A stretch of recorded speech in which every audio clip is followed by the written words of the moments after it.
Hey everyone, स्वागत है हमारे YouTube चैनल टाइटेनियम एकेडमी में। और आज हम लोग मॉक टेस्ट 11 को सॉल्व करेंगे। इससे पहले 10 मॉक टेस्ट आपको सॉल्व करा दिया गया है। मॉक टेस्ट लगाने से आपको एक अच्छा आइडिया लग रहा होगा कि किस तरह से क्वेश्चन एग्जाम में आते हैं। ये बेसिकली ओनली ड्यू एलएलबी के लिए है। बीएचयू का एग्जाम कंडक्ट हो चुका है, तो ये सिर्फ ड्यू के लिए, ये पहले से बना हुआ था, इसलिए यहाँ पर बीएचयू लॉ भी लिख दिया गया है। ठीक है, तो चलिए वीडियो को स्टार्ट करते हैं बिना किसी देरी के। बहुत शॉर्ट वीडियो होगा, मुश्किल से मुश्किल 25 से 30 मिनट का ये वीडियो मैं कोशिश करूंगा। शॉर्ट वीडियो होगा जिसमें क्वेश्चन और आंसर को मैं डायरेक्ट इसमें शो करूंगा। डायरेक्ट क्वेश्चन और आंसर रहेगा।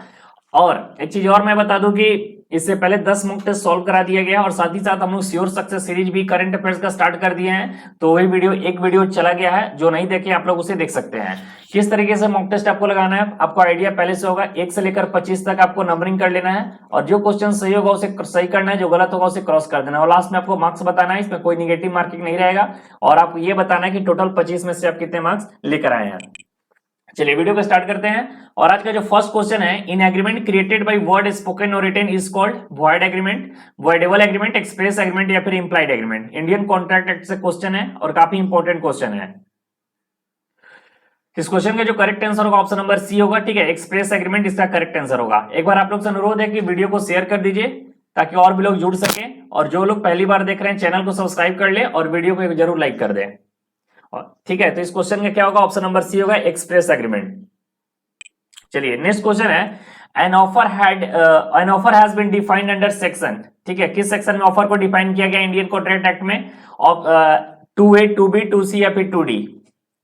देखो सेक्शन से क्वेश्चन ज्यादा नहीं पूछता है, लेकिन जो मोस्ट इंपॉर्टेंट सेक्शन है ना, ठीक है, मोस्ट इंपॉर्टेंट यहां से क्वेश्चन पूछा जाता है। इसलिए आर्टिकल से तो क्वेश्चन आपको पॉलिटी में जो मोस्ट इंपॉर्टेंट है पूछेगा ही पूछेगा, लेकिन इंडियन कॉन्ट्रैक्ट एक्ट हो या फिर इंडियन पिनल कोड भी हो तो उसमें भी सेक्शन और जो इंपॉर्टेंट सेक्शन है वहां से क्वेश्चन पूछा जाता है। और इस क्वेश्चन का जो करेक्ट आंसर होगा ऑप्शन नंबर ए होगा, आर्टिकल सेक्शन 2A। ठीक है, चलिए नेक्स्ट क्वेश्चन है, which of the following section defined acceptance.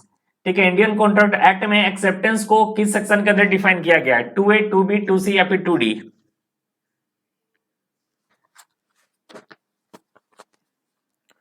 इस क्वेश्चन का जो करेक्ट आंसर होगा ऑप्शन नंबर 2 होगा। ठीक है, 2B।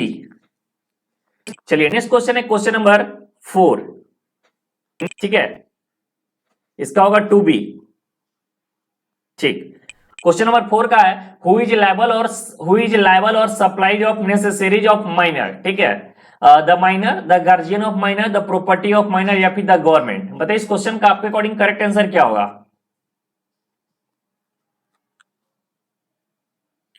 तो जिन लोगों ने ऑप्शन नंबर सी चूज किया, the property of minor, minor के प्रॉपर्टी से उसे लायबल किया जाएगा, इसका करेक्ट आंसर होगा ऑप्शन नंबर सी। ठीक है, चलिए क्वेश्चन नंबर 5 है, a contract for the benefit of minor. ठीक है, contract for the benefit of minor is valid, void, voidable या फिर इलीगल। बात करें इंडियन कॉन्ट्रैक्ट एक्ट का, तो इंडियन कॉन्ट्रैक्ट एक्ट से आपको बहुत सिंपल क्वेश्चन ही पूछा जाएगा ड्यू एलएलबी में, कोई खास तरह का टफ क्वेश्चन नहीं होगा। तो इस क्वेश्चन का जो करेक्ट आंसर होगा ऑप्शन नंबर ए 1 होगा। ठीक है, वैलिड ही होगा। माइनर का बेनिफिट के लिए कोई कॉन्ट्रैक्ट किया जाता है तो वैलिड माना जाता है। चलिए नेक्स्ट क्वेश्चन है question number 6, if the agreement is made by obtaining consent by doing an act forbidden by Indian Penal Code, the agreement would be caused by coercion, fraud, misrepresentation या फिर undue influence। और ये बहुत important question है, very very important question है। इससे इस type का क्वेश्चन आपको प्रीवियस ईयर में देखने को मिला होगा जरूर।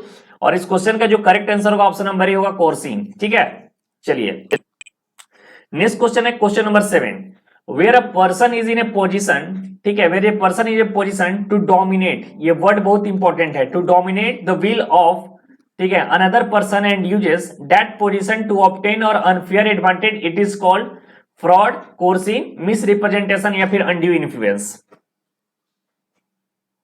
बताइए इस क्वेश्चन का आपके अकॉर्डिंग करेक्ट आंसर क्या होना चाहिए? कोशिश करना है कि 22 प्लस सबके मार्क्स आए, 25 में से 22 प्लस सबके मार्क्स अगर आते हैं तो आपकी प्रिपरेशन वेल एंड गुड मानी जाएगी। और इस क्वेश्चन का जो करेक्ट आंसर होगा ऑप्शन नंबर डी होगा, अनड्यू इन्फ्लुएंस। ठीक है, चलिए नेक्स्ट क्वेश्चन है question number 8, who is sovereign in India, president, vice president, supreme court या फिर we the people of India.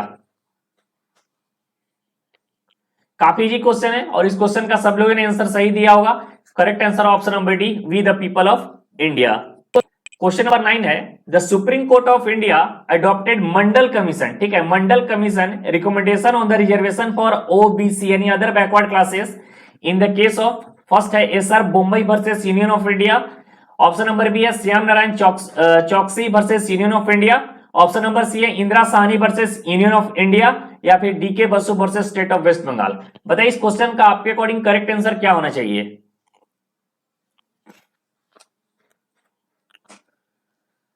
और इस क्वेश्चन का जो करेक्ट आंसर होगा ऑप्शन नंबर सी होगा, ठीक है, ऑप्शन नंबर सी इसका करेक्ट आंसर होगा, Indira Sawhney versus Union of India case.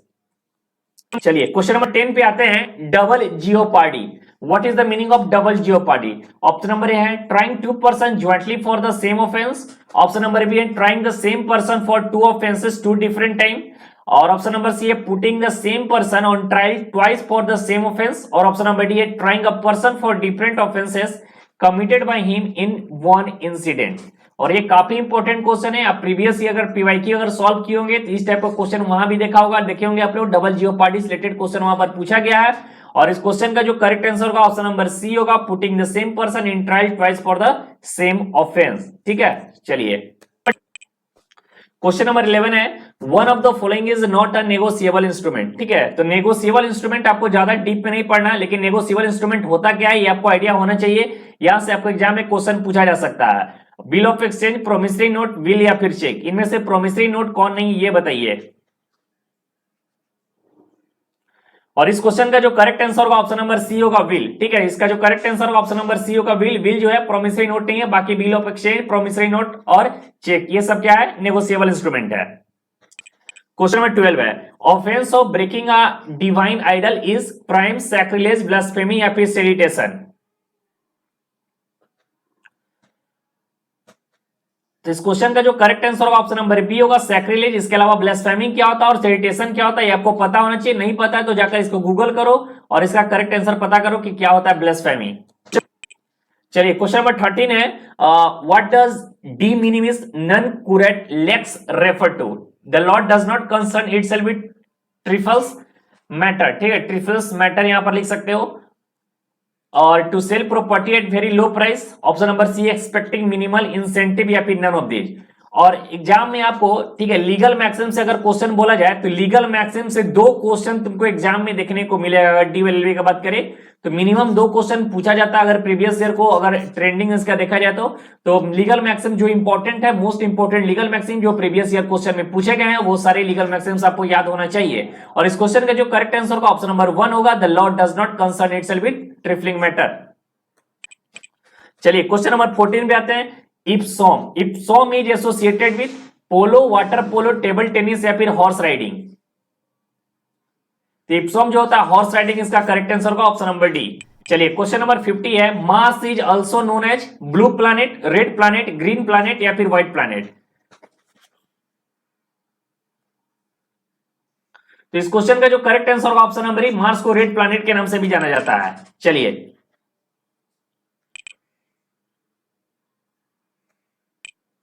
Question number 16। Question number 16 है, a sentence of death, a sentence of death by lower court must, option number A है, must be confirm by high Court, option number B है, option number B है, ठीक है, वो A था, must be confirm by Supreme Court, option number C है, is operational if no appeal is made to higher courts, या फिर option number D है, must be confirmed by the president. बताइए इस क्वेश्चन का आपके अकॉर्डिंग करेक्ट आंसर क्या होना चाहिए।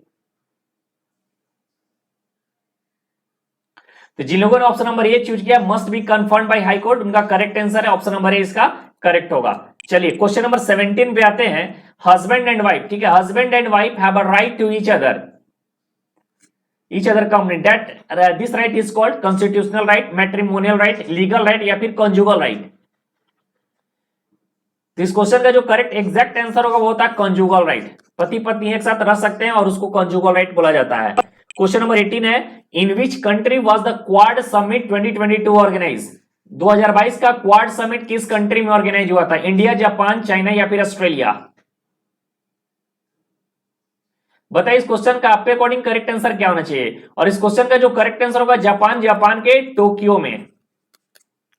चलिए question number 19, what is the currency of Switzerland, Frank, euro, dollar या रूपी। और स्विट्जरलैंड आपके लिए काफी इंपॉर्टेंट है क्योंकि इंटरनेशनल ऑर्गेनाइजेशन से बहुत सारे का यहाँ पर हेडक्वार्टर है, इसलिए स्विट्जरलैंड का आपको करेंसी पता होना चाहिए। और इस क्वेश्चन का जो करेक्ट आंसर होगा ऑप्शन नंबर ए होगा, फ्रैंक, स्विस फ्रैंक इसको बोला जाता है। चलिए क्वेश्चन नंबर 20 है, the national sports day is being celebrated to commemorate, ठीक है, commemorate the birth anniversary of which sports person, PT Usha, Milkha Singh, Major Dhyan Chand या फिर Balbir Singh. National sports day किसकी याद में मनाया जाता है ये बताइए, मैं इसलिए ये क्वेश्चन पूछ रहा है। तो ये बर्थ एनिवर्सरी है, किनका बर्थ एनिवर्सरी के रूप में मनाया जाता है? तो ये मनाया जाता है मेजर ध्यानचंद, 29 अगस्त। चलो क्वेश्चन नंबर 21 है, who is the recipient of 64th Raman Magsaysay award 2022? ये चार ऑप्शन है, चारों में से बताइए करेक्ट आंसर क्या होगा। तो इसका जो करेक्ट आंसर जल्दी से बताइए क्या होना चाहिए।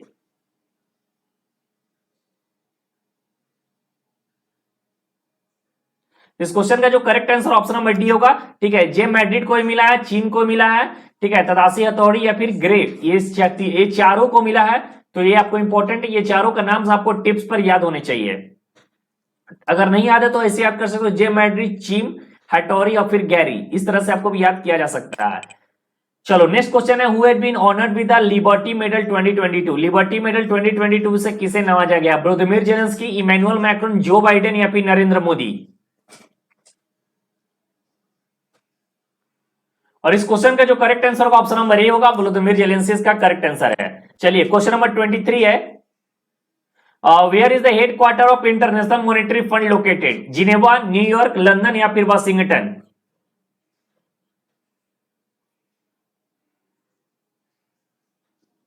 बताइए इस क्वेश्चन का आपके अकॉर्डिंग करेक्ट आंसर क्या होना चाहिए।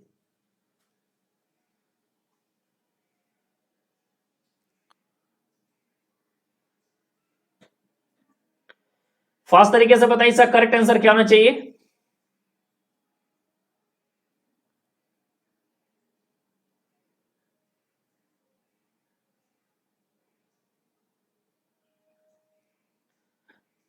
और इस क्वेश्चन का करेक्ट आंसर होगा ऑप्शन नंबर डी, ठीक है, Washington DC, USA, Washington DC, USA इसका करेक्ट आंसर है। चलिए क्वेश्चन नंबर 24 है, ये रीजनिंग का क्वेश्चन है, ठीक है। इसको बताइए, आपके डीओएलएल में 5, 6 से 7 रीजनिंग के क्वेश्चन भी आपको देखने को मिलेगा, जिसमें सीरीज से, ठीक है, सीरीज से 2 क्वेश्चन कंफर्म गारंटेड रहेंगे। और इस सीरीज को सॉल्व करिए, बताइए इसका करेक्ट आंसर क्या होना चाहिए।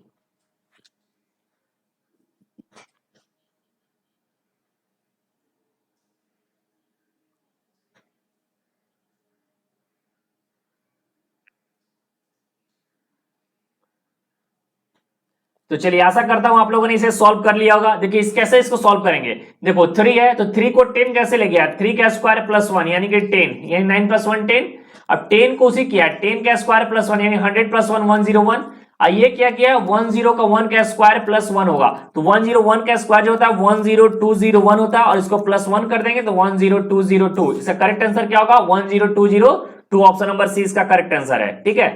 चलिए क्वेश्चन नंबर 25, इसको भी सॉल्व करें, 198, 194, 185, 169 और नेक्स्ट क्या होगा, नेक्स्ट नंबर बताना है। जल्दी से बताइए इस क्वेश्चन का करेक्ट आंसर क्या होगा। आपको 15-20 सेकंड का समय मैं देता हूं, इसको सॉल्व करिए।